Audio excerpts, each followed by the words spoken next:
listening to K-Talk Radio, 1640 AM. This is the show, Utah Home Sweet Home. I am your host, Yoshi Shiraki, and today we are talking about the importance of purchasing rental properties, and at least one. You know, that's my goal, is to inspire people out there to at least get one that they're going to hold on to, that will basically be their retirement through the years of their, after they basically retire, after they quit work.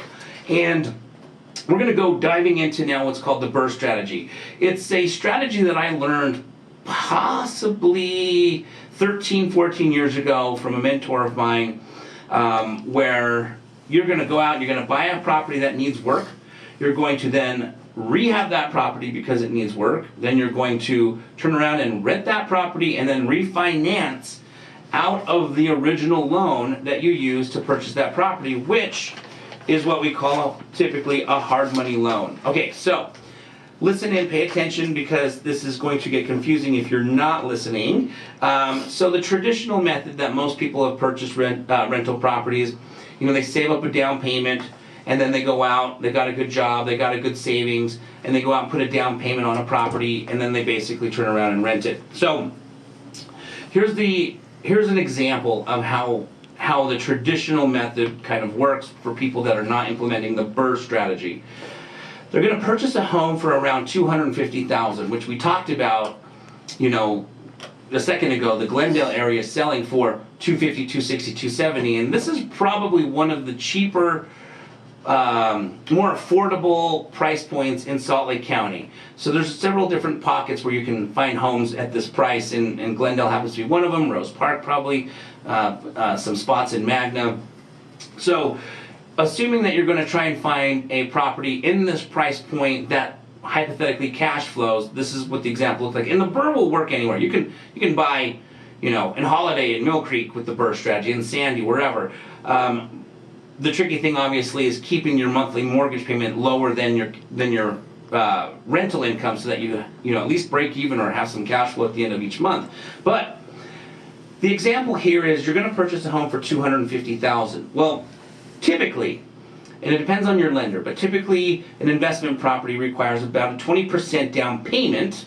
So 20% of $250,000 means $50,000 as a down payment. So you're going to have $50,000 saved, and you're going to have to invest $50,000 into this property, where you're going to park it while this house appreciates and while somebody else pays your mortgage for you. So down payment is $50,000, which is 20%.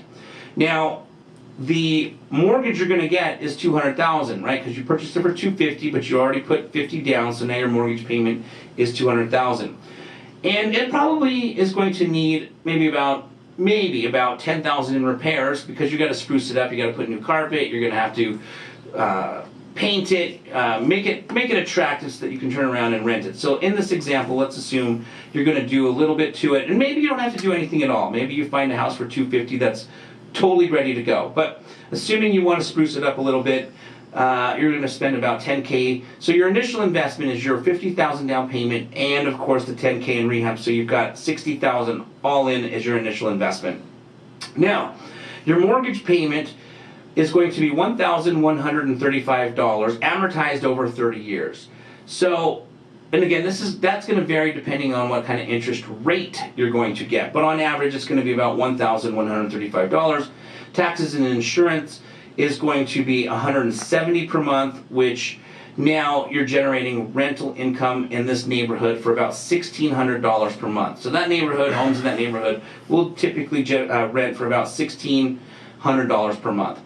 So now you're basically netting your cash flow of $295 per month. Now this is assuming you're not using a property management company, you're doing this yourself. So you now have more income versus hiring a property manager. Nothing wrong with hiring a property manager.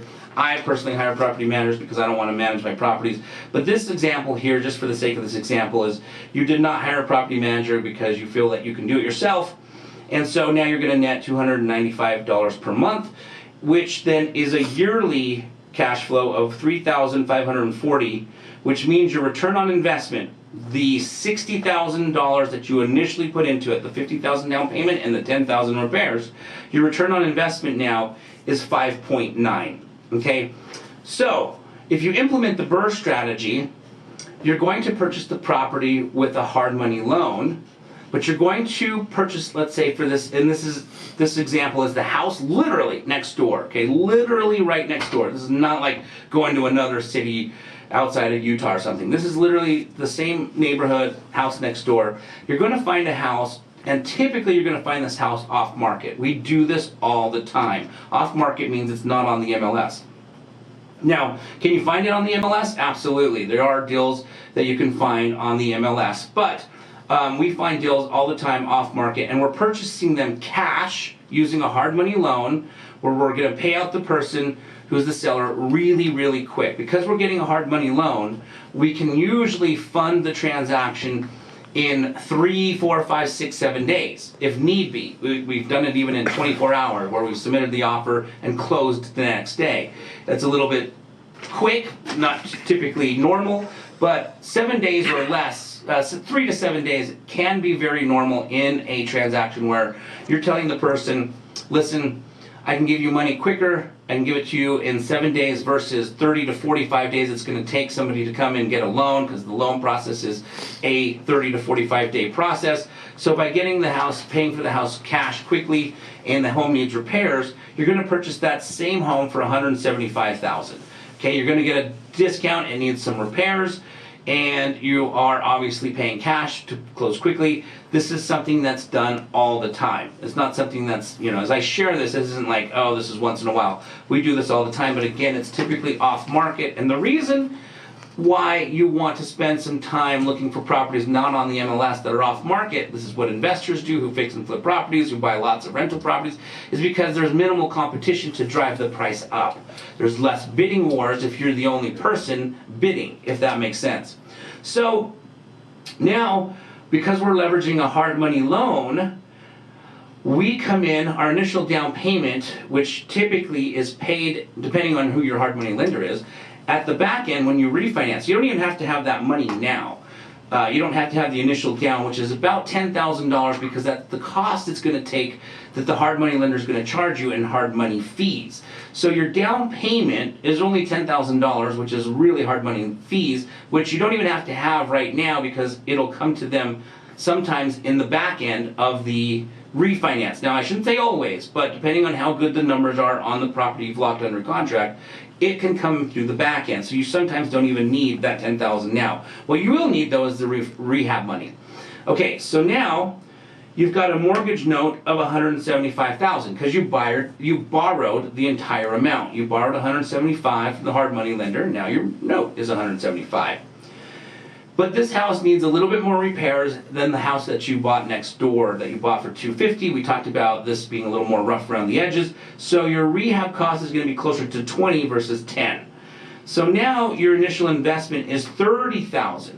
Okay, so you have to pay the hard money lender $10,000 because he loaned you the money, and then you had $20,000 in repairs that you needed to fix it up. So 20 plus 10 is obviously $30,000. So your initial investment is $30,000 compared to the first example where your down payment was 20%, which was $50,000, and you put 10,000 repairs. That was your initial investment on that home was $60,000. So you're half into this strategy, using the BRRRR strategy, which is, like I said, used every single day all over the country. Investors are using the BRRRR strategy over and over and over.